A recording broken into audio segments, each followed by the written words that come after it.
Olá, tudo bem com você? Eu sou Robert Cronos e hoje vamos falar do 8º episódio de WandaVision, que trouxe revelações bombásticas para não dizer outra coisa. A gente finalmente aqui conseguiu entender o passado, tanto da Agatha quanto da Wanda em sua completude, todos os bastidores daquilo que aconteceu e como que o Hayward manipulou informações ali e trouxe uma revelação extremamente bombástica no final do episódio. Vamos falar tudo isso aqui hoje.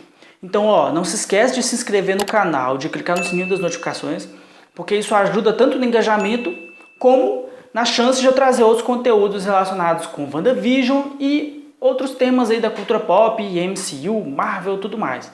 Então, qualquer assunto desse tipo, comenta aqui embaixo se você quiser ver no canal, beleza? A gente começa com um prólogo lá no passado da Agatha, bem no passado, centenas de anos atrás, quando ela revela a explosão dos seus poderes. Ela, na verdade, tenta persuadir as pessoas ali de Salem, permitir que ela pudesse usar os poderes dela, mas parece que ela não podia porque ela estava em algum nível da hierarquia abaixo. Aquela cena, ela faz uma referência aos quadrinhos, onde a Agatha, ela é assassinada pelo próprio filho. Então o pessoal ali de Salem, eles se revoltam contra ela, porque ela estava trabalhando a favor do Quarteto Fantástico, sabe? Porque ela era a tutora do Franklin Richards. E por conta disso, o próprio filho dela se revolta contra ela e, nesse caso, de fato, assassina ela. No caso da série, isso não acontece, ela sobrevive e revela-se ali a mais poderosa das bruxas, suga a energia de todas elas e, de fato, se coloca como vilã. Muitas pessoas se perguntaram, será que a Agatha vai ser a vilã? Porque nos quadrinhos, ela, na realidade, é a tutora da Wanda e não necessariamente a vilã. Mas é que ela está de fato fazendo o trabalho de vilã. Até onde a gente sabe, pode ser que não, mas é provável que sim. A Agatha será a vilã dessa temporada e no final a gente entende ali que ela está de fato com os filhos dela e se utilizando deles para poder chantagear ela. Então a Wanda ela chega ali no porão, descobre que não pode fazer nada porque aqueles glifos ali na parede impedem com que ela use os seus poderes, isso porque a Agatha revela que a feiticeira que faz as magias de proteção impede que outras feiticeiras ou outros bruxos consigam utilizar seus poderes dentro daquele ambiente. Então tudo aquilo que foi relacionado a essa questão da Wanda penetrar ali no porão, tudo isso, foi uma forma que a Agatha encontrou para poder, primeiro de tudo, pressionar ela e segundo, encontrar maneiras de explicar por que ela tinha tanto poder. É como se a Agatha estivesse perguntando assim, mas como pode uma pessoa ter tanto poder, sendo que ela não era nada demais? E aí daqui a pouco eu vou estar falando sobre essa questão, porque isso pode ser uma deixa para, de fato, a Marvel aproveitar para trazer os mutantes para dentro do MCU, que é o que está todo mundo especulando, uma vez que a Monica Rambeau, ela despertou poderes e a Wanda já tinha os poderes e eles aumentaram, então daqui a pouco eu vou estar falando sobre isso. Então, não esquece de ficar nesse vídeo até o final, beleza? Então, ok, aqui a gente tem algumas referências legais, as principais sitcoms que foram mostrados ali ao longo dos episódios. Então a gente tem, por exemplo, I Love Lucy, e também Bewitched, que inclusive a casa da Agatha Harkness, ela é uma réplica perfeita da casa dessa Bewitched, que é uma sitcom de uma feiticeira ali. Também é mostrado as sitcoms Malcolm Middle e também Dick Van Dyke, cujo episódio 2 é totalmente inspirado. Então aquelas cenas lá que a gente viu são reproduções fiéis dessas sitcoms. E aí que é interessante, porque quando a Agatha vai penetrando dentro do subconsciente da Wanda, é mostrado que tudo isso estava ali na cabeça dela desde tempos pregressos. E ela realmente é uma fã dessas sitcoms porque os pais dela colocavam fitas para eles assistirem. E a gente também tem essa cena onde os pais dela são mostrados ali, eles se interagem, eles eram uma família teoricamente feliz, mas estavam em guerra com os Estados Unidos, na época ali da Guerra Fria, porque eles são de Sokovia e tem ali, essa... Sokovia é uma cidade fictícia, mas ela está localizada ali na região da União Soviética.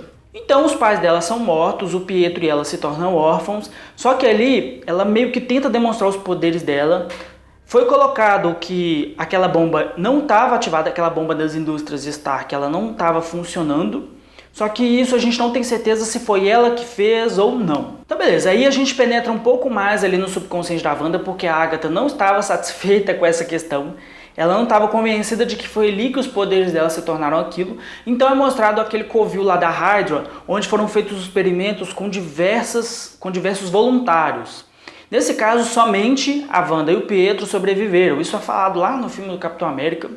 Só que nada disso é mostrado. Então a gente teve aquela cena épica onde a joia da mente explode na frente dela, a gente achando que aquilo poderia ter relação com o final, só que na verdade é um flashback, é uma coisa que já tinha acontecido antes e que ali só serviu pra gente entender como é que foi esse processo. Inclusive a joia ela estava dentro de um invólucro ali que deixava ela azul. Foi só quando a Wanda tocou nela que essa joia da mente de fato explodiu ali e revelou as cores verdadeiras.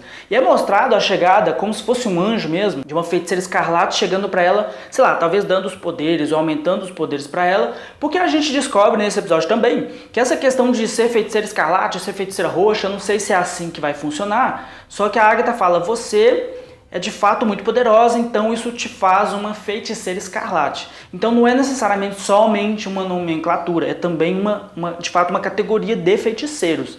A gente pode talvez entender isso mais adiante. Então aí a gente chega num ponto importante. Por quê? Tá todo mundo especulando, mas como é que vai de fato acontecer essa questão dos mutantes, toda essa questão do multiverso da loucura?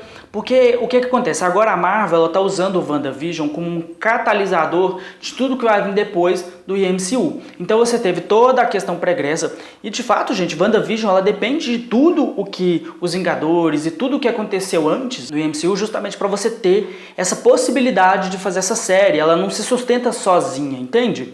E aí beleza, aí a Wanda aumenta os poderes dela quando ela tem contato com a joia da mente. E aí é que tá, porque quando a Mônica entra lá dentro do Rex e passa por toda aquela transformação e os poderes dela são revelados, na verdade não é que ela ganhou os poderes, é porque provavelmente ela já tinha o Gene X, ela já tinha qualquer outra coisa em que esses poderes pudessem de fato se manifestar. Esse contato ali constante com poderes relacionados à joia da mente, a gente vai conectar isso com o Visão daqui a pouco também, então fique ligado nesse vídeo. Se inscreve no canal, deixa seu like, beleza? Não se esquece, deixa comentário aqui embaixo também, que eu estou lendo e respondo todos os comentários, hein? Sou muito gente boa, hein? Mas beleza. O que acontece? Isso pode permitir com que a Marvel utilize isso como um critério para falar assim, olha, os mutantes sempre existiram, e pelo fato deles sempre existirem, tudo que eles precisariam é de fato ter contato ali com a energia da joia da mente ou com alguma das outras joias do infinito, não temos certeza. A Capitã Marvel conseguiu os poderes quando ela teve contato com a joia do espaço, então né, pode ter aí essa conexão. E aí, quando você fizer isso, e a gente percebe que há uma explosão dos poderes da Wanda, isso pode permitir com que ela faça isso no mundo inteiro e essa catalisação seja como se fosse um No More Mutants, sabe, dos quadrinhos, quando ela fala essa frase e retira uma grande parcela da população mutante, como se fosse o efeito reverso. Então, ao invés de retirar a população mutante, ela vai trazer a população mutante. Não sabemos se o fato de estar ali relacionado com a questão do Nexus, porque ela é um ser Nexo, né, um ser catalisador ali. Pode ser que o Westview seja justamente esse catalisador entre as dimensões dali do multiverso da Marvel, que isso abra os portais ali do multiverso e aí assim a gente traga os mutantes vindo de um outro universo. Então, assim, existem essas duas possibilidades. Eu acredito mais na possibilidade de ela expandir os poderes dela de modo que toda a população mutante tenha contato com a radiação ali pela joia da mente e aí os poderes se manifestem de todas as pessoas que têm de algum modo. E depois você entra com o professor para poder né, encontrar esses alunos. A gente ainda vai ter alguma coisa relacionada a isso. O que você acha dessa teoria? Comenta aqui embaixo. Se você tiver qualquer outra teoria relacionada, principalmente dessa questão do Nexus, multiverso da loucura e contato com o joia da mente, também comenta aqui, não esquece não, beleza? E esse episódio ele é um pouco mais longo, ele é mais centrado ali nos diálogos, então é mostrado também como se desenvolveu o romance entre a Wanda e o Visão, que é uma coisa que não tinha sido mostrado antes, você lembra? Eles simplesmente saem de Guerra Civil e já partem para Vingadores Guerra Infinita, já ali se relacionando, a gente não sabe o que aconteceu nesse meio tempo, e ele mostra mais ou menos pra gente ter essa ideia. E uma outra coisa interessante, o Hayward estava manipulando por trás dos panos várias coisas ali, ele estava se utilizando do corpo do Visão, ele não queria simplesmente se desfazer do corpo do Visão, pegou o corpo do Visão e tentou reanimar, tentou de todas as formas, não conseguiu. Assim que aconteceu o blip, a Wanda ela já vai atrás lá do Visão pra saber o que aconteceu, ele tá aqui e eu não quero saber, eu quero ver ele agora. E aí o Hayward, ele manipulou todas aquelas imagens para dar a entender que ela roubou o corpo do Visão, mas em momento algum ela fez isso. E lá nas cenas pós-créditos a gente entende o que aconteceu. que ele simplesmente estava tentando reanimar, não conseguiu, e o que ele precisava de fato era contato com a energia da Joia da Mente, que veio ali através da manipulação que a Wanda fez naquele drone. Ele pega esse drone e faz essa conexão para de fato reviver o Visão. Então, de fato, o Visão está revivido, galera, é canônico, o Visão voltou. Só que não é o Visão como a gente conhece. Ele está com uma coloração absolutamente diferente, e ele está com um aspecto mais azulado, representando ali que é como se fosse uma vida pós-morte. Sabe em Game of Thrones, quando você tem ali os White Walkers, que eles revivem as pessoas, só que elas não voltam com as mesmas características de quando elas eram vivas? E é basicamente isso que aconteceu. Então provavelmente ele vai lançar o Visão contra a Wanda para ele poder servir como um vilão. Será que a gente vai ter briga de Visão com Visão? Será que se esse segundo Visão entrar dentro do Rex, ele vai se adequar à realidade do Rex? Gente, são tantas perguntas, eu tô assim, realmente com a cabeça girando. Eu tô muito curioso para ver o próximo episódio. Será que vamos ter mais 2 episódios ou somente um episódio bem longo, de 1 hora? Ai Deus, tomara que seja. E aí ele manipulou toda aquela questão e ele meio que tenta desestabilizar ela. Ela chega lá, chora, uma cena muito dramática, mas ela vai embora e chega lá em Westview, que é onde eles pretendiam construir uma casa para eles. Então ela tem lá a escritura do lote, que o Visão tinha comprado, que eles pretendiam fazer uma casa ali para eles, e ele morre antes, e ali ela explode os poderes dela e se enfurece totalmente e cria aquela bolha gigante cobrindo Westview inteira. A gente viu que ela chegou em Westview e tipo, as pessoas tinham ali a vida delas, pacata, nada demais. A gente viu alguns personagens e ali ela rapidamente já cria essa explosão de poder ali que nos quadrinhos, os poderes dela, eles se mostram mais evidentes quando ela está com um descontrole emocional muito grande.